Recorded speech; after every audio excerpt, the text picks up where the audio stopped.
Buffalo is the second biggest city in New York. It's the third poorest city in America. It could soon become the first major American city in 6 decades to elect a socialist as mayor. And now, Buffalo is a flashpoint for the national divides in the Democratic Party. This race has taken on a life of its own. I feel the weight of the nation watching what is happening in Buffalo right now. India Walton shocked the city when she won the Democratic primary in June. Hey. She's a 38-year-old nurse and community activist who has never worked in government. She'd be the city's first female mayor. Walton ran as a Democratic socialist against incumbent Mayor Byron Brown, a Democrat running for a 5th term. She won by 1,500 votes. This is organizing.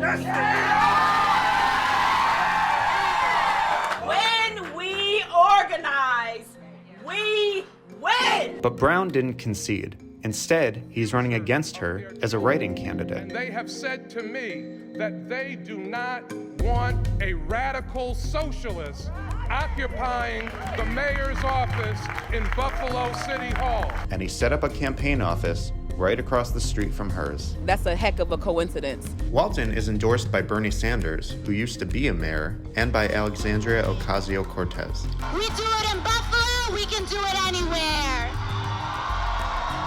Brown is Buffalo's first black mayor. He says supporters pushed him to keep running immediately after Walton won the primary.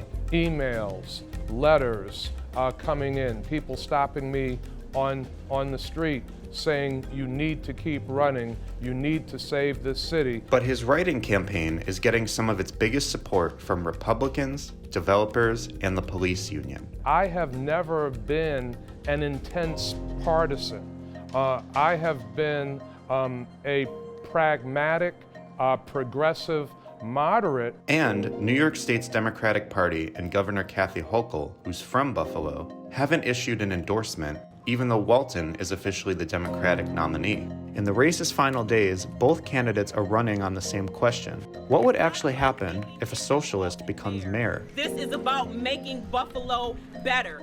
A socialist mayor is not going to kill business. A socialist mayor is not going to take away people's rights to own private property. A socialist mayor is not going to unleash a reign of crime and disorder on the city. We have to go back and address the root causes of concentrated poverty. Walton says a top priority in her first year is building new housing for lower and middle class residents. She wants the city to have a universal basic income, and she says the wealthiest Buffalonians will be paying higher taxes to fund city services. The East Side has not been forgotten. We're gonna see those things happen in real time, and we're going to prove that it works. Brown says Walton will either hurt the city's economy or just not get much done. She doesn't know what city government does.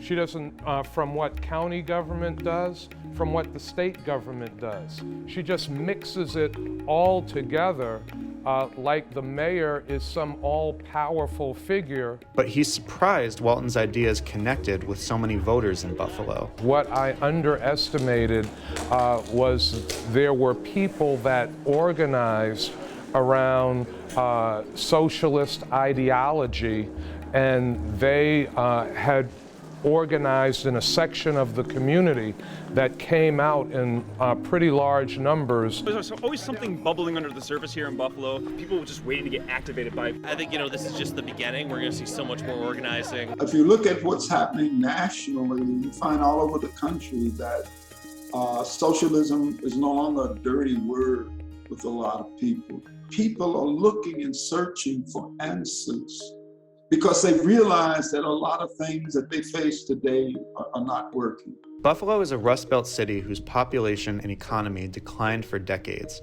Since Brown took office, downtown development has boomed. I think it's been fabulous because we were tied down at one time.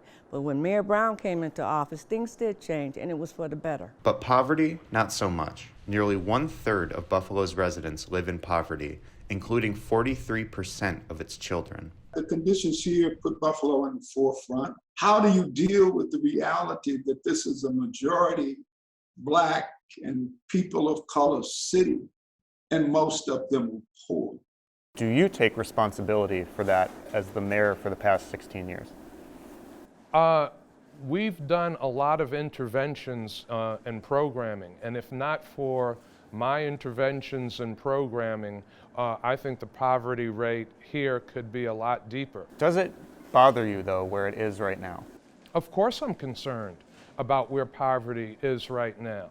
And within my powers as mayor of the city of Buffalo, I have done everything that could possibly be done and continue to do to improve it. Walton says that poverty is personal and that it shaped her campaign. She had her first child when she was 14 and dropped out of high school. She later earned her GED and a nursing degree from a community college.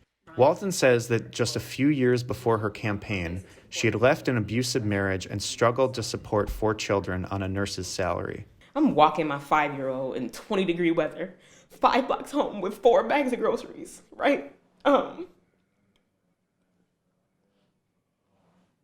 And I'm a registered nurse. I know the struggle, and I don't want people to have to be exceptional to live a decent life. India! India!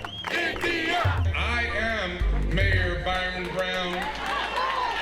Voters will decide November 2nd which Democrat will go to Buffalo City Hall. And what they decide will send a message to Democrats far beyond Buffalo. The problems that Buffalo face are the problems that America face. In Buffalo, what we're seeing is there's a battle that is sure to take place over the years in a growing number of the cities around America.